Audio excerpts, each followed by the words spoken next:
can you tell me a little bit about what happened here Yes, and sir. the date it happened and such as that? Yeah, so this is all in November of 1864, and we have a few major players that take place here. In particular, two men on the settler, the colonist side, a few men that are kind of in a neutral position. Then, of course, we have the indigenous Native Americans, the Arapaho and the Cheyenne.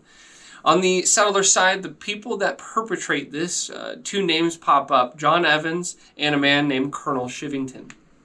John Evans, for years, had been propagating the rumors that the indigenous peoples were trying to fight and kill all of the settlers that had come into the territory of Colorado. He was doing that for a few reasons. First of all, for money. Second of all, for political purposes. And the one man that was trying to capitalize on that the most for his military career was Colonel Chivington. Colonel Chivington would be the district commander for the Colorado Territory closer to Denver. And his hope was to have as much of a war with the indigenous Native Americans so that he could have a battle for himself that he could use as a moment in his political career.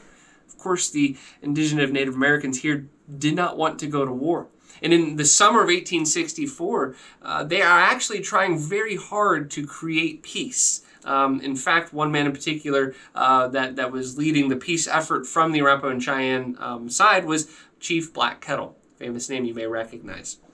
Now, Chief Black Kettle, in the late summer of 1864, he meets with the commanding officer of Fort Lyon, one of those neutral fellows, Major Wynkoop. Another name you may recognize. Now, Wynkoop at first was hesitant to agree to negotiating truce. In fact, he never had the power to actually set forth negotiations for truce, for peace.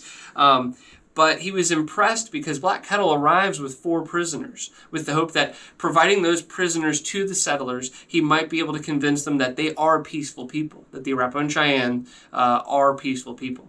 And with his ability to negotiate with the others, Black Kettle's ability to just talk to the other Native Americans, he may be able to convince them. The Lakota, Nakota, Dakota in the north, the Pawnees, the Comanches, and the Kiowas. He was hoping, if you can give us peace as the Arapaho and Cheyenne, I might be able to convince the others as well. So this is unfortunately where Wynkoop makes his first and most fatal mistake. He takes those prisoners and Chief Black Kettle and a few other chiefs from the Arapaho and Cheyenne directly to John Evans, the one man who would want to see peace fail.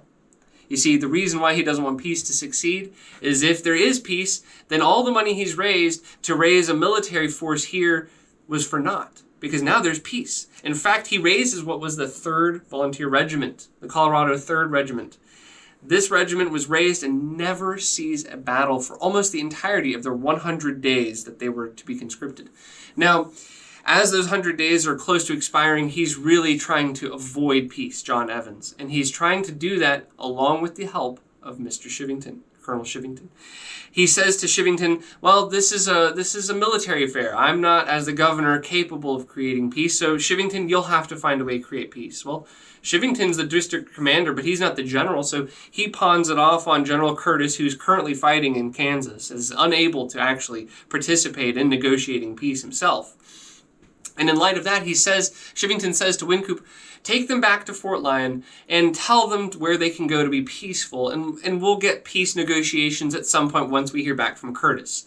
Chivington fully knew, though, that Curtis was never going to want to sue for peace, and he was also far too distracted fighting the Confederate troops there, so it was not going to happen. Now, Wynkoop comes back to Fort Lyon, and he tells the Arapaho and Cheyenne where they should stay.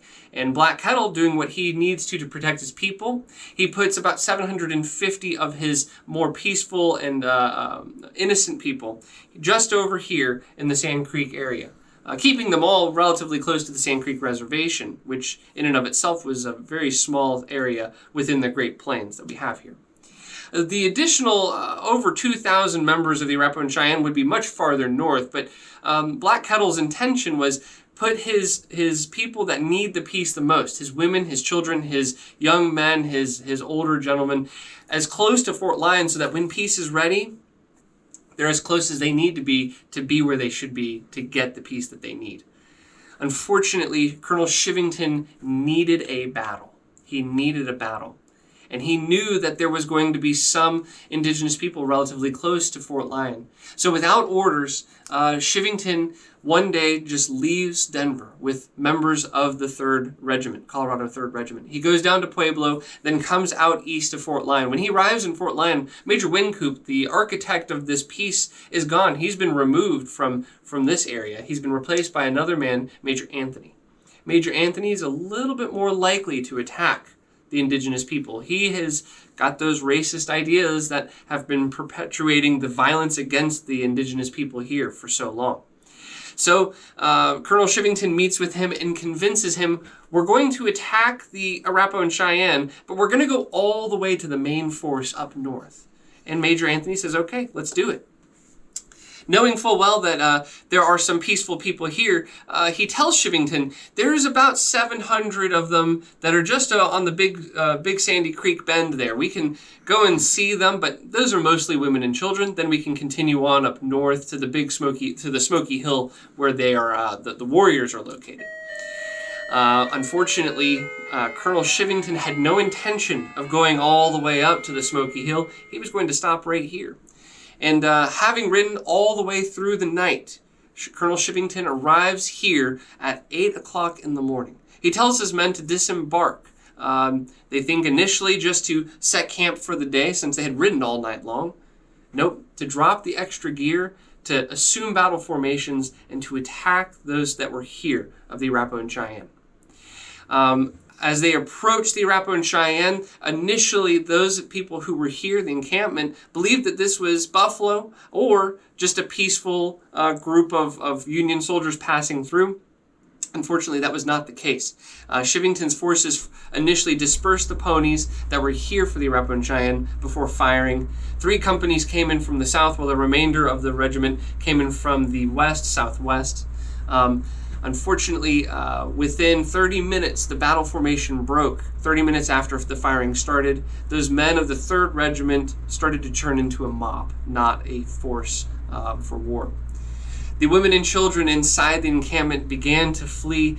There were not very many warriors here. Those that were of warrior age were again either at a different encampment. There was one moment where 2 counterattacks were staged by the Arapaho and Cheyenne, but that was never with the intent of actually inflicting damage. It was only to allow the women and children to flee farther north. This was a surprise attack, so many left their lodges, their teepees, without being properly dressed for the night that would come later on. The massacre goes on for almost 7 to 8 hours long.